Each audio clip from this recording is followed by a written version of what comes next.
যে জাতি বীরের মর্যাদা দিতে জানে না সেই জাতিতে বীর জন্মায় না। বাঙালি জাতির এমনই এক দুর্ভাগা বীরের নাম হলো কর্নেল গুলজার উদ্দিন আহমেদ। একটা সময় যার কারণে মেরুদণ্ড সোজা করে দাঁড়াতে পারেনি দেশের শীর্ষ সন্ত্রাসীরা, পরবর্তীতে সেই বীর সৈনিককেই নির্মমভাবে করে মেরুদণ্ড ভেঙে দিয়েছিল কিছু দেশদ্রোহী বিশ্বাসঘাতকরা। কর্নেল গুলজার উদ্দিন আহমেদ ছিলেন এমন একজন যার কাছে মাতৃভূমি অথবা মৃত্যুই ছিল একমাত্র অপশন। তবে আফসোসের বিষয় হলো দেশমাতৃকার এই বীর সন্তানকে আমরা কখনোই তার প্রাপ্য সম্মানটা দিতে পারিনি। তাহলে চলুন আজ জেনে নেওয়া যাক 2009 সালে বিডিআর বিদ্রোহের শহীদ হওয়া চৌকুশ সেনা সদস্য কর্নেল গুলজার উদ্দিন আহমেদের অজানা সব কাহিনী।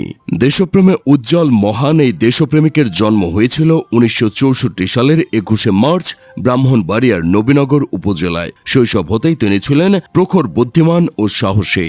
কৃতিত্বপূর্ণ শিক্ষা জীবন সমাপ্ত করে 1983 সালের 23শে ডিসেম্বর সেনাবাহিনীতে পদাতিক রেজিমেন্টে তিনি কমিশনড অফিসার হিসেবে যোগদান করেন। এরপর নিজের দক্ষতা ও সামর্থ্যের জোরে তিনি ক্রমেই সেনাবাহিনীর উচ্চ পর্যায়ে আরোহণ করেছেন। নিজের গৌরবময় চাকরি জীবনে 2, 8, 34, 44 ইস্ট বেঙ্গল, 66 পদাতিক ডিভিশন, BMA, NCOS একাডেমি সহ আরও বিভিন্ন পরিদপ্তরে দক্ষতার সহিত দায়িত্ব পালন করেছেন কর্নেল গুলজার উদ্দিন আহমেদ।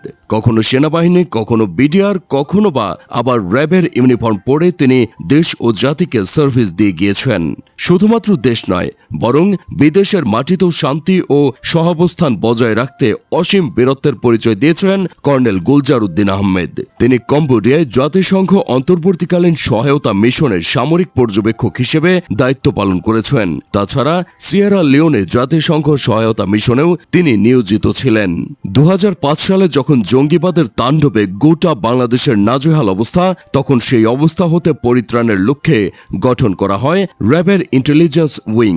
জঙ্গিবাদ দমনের লক্ষ্যে গঠন করা র্যাবের সেই বিশেষ উইংয়ের চিফ হিসেবে দায়িত্ব দেওয়া হয়েছিল কর্নেল গুলজার উদ্দিন আহমেদকে। 2005 সালের 17 আগস্ট সারা দেশে জঙ্গিদের প্রকাশ্য বোমা পর জঙ্গিবাদের বিরুদ্ধে বিশেষ অ্যাকশন শুরু করেন কর্নেল গুলজার। তার দক্ষ লিডারশিপে এক এক করে ধরা পড়ে শায়খ আব্দুর রহমান, সিদ্দিকুর ইসলাম বাংলা ভাই, আতাউর রহমান সানি সহ শীর্ষ জঙ্গি নেতারা। তাছাড়া চৌকুশ এই অফিসারের পরিচালিত অপারেশন সূর্য দীঘল বাড়ি আজীবন দেশের নিরাপত্তা বাহিনীর মাঝে অনুকরণীয় এক ইতিহাস হয়ে থাকবে। 2006 সালে গুলজার উদ্দিন আহমেদকে কর্নেল পদে উন্নীত করে তৎকালীন বিডিআরে স্থানান্তর করা হয়, যদিও পরবর্তীতে অতিরিক্ত মহাপরিচালক হিসেবে তিনি আবারও র্যাবে ফিরে আসেন। 2008 সালের নভেম্বর মাসে চৌকুশ এই অফিসারের নেতৃত্বে জেএমবির বিপুল পরিমাণ বিস্ফোরক ও অন্যান্য অস্ত্রশস্ত্র উদ্ধার হয়। 2009 সালের জানুয়ারি মাসে সিলেট সেক্টর কমান্ডার হিসেবে আবারও বিডিআরে যোগদান করেন কর্নেল গুলজার উদ্দিন আহমেদ। পরের মাসে রচিত হয় দেশের ইতিহাসের অন্যতম কলঙ্কময় অধ্যায় পিলখানা কাণ্ড। কিছু বিপদগামী ও দেশদ্রোহী বিডিআর সদস্যদের দ্বারা সংগঠিত সেই প্রাণ হারানো 57 চৌকস সেনা কর্মকর্তার মধ্যে একজন ছিলেন কর্নেল গুলজার উদ্দিন আহমেদ। 27 ফেব্রুয়ারি যখন পিলখানার গণকবর থেকে কর্নেল গুলজারের ক্ষতবিক্ষত মরদেহ উদ্ধার করা হয়, সেদিন শুধুমাত্র তার পরিবারই কাঁদেনি, কেঁদেছিল গোটা বাংলাদেশ।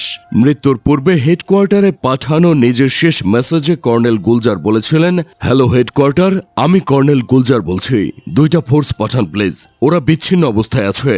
এর ঠিক 40 মিনিট পর শেষবারের মতো কর্নেল গুলজার হেডকোয়ার্টারকে বলেছিলেন, অনেক অফিসার মাটিতে পড়ে আছে, আপনারা কি আসবেন না আমাদের বাঁচাতে? সত্যি সেদিন কেউ আর তাদের বাঁচাতে আসেনি। পিলখানার সেই নারকীয় আমাদের কাছ থেকে শুধুমাত্র কর্নেল গুলজারের মতো চৌকুশ সেনা কর্মকর্তাদেরই কেড়ে নেয়নি, পাশাপাশি শিরদাঁড়া ভেঙে দিয়েছিল গোটা একটা জাতির।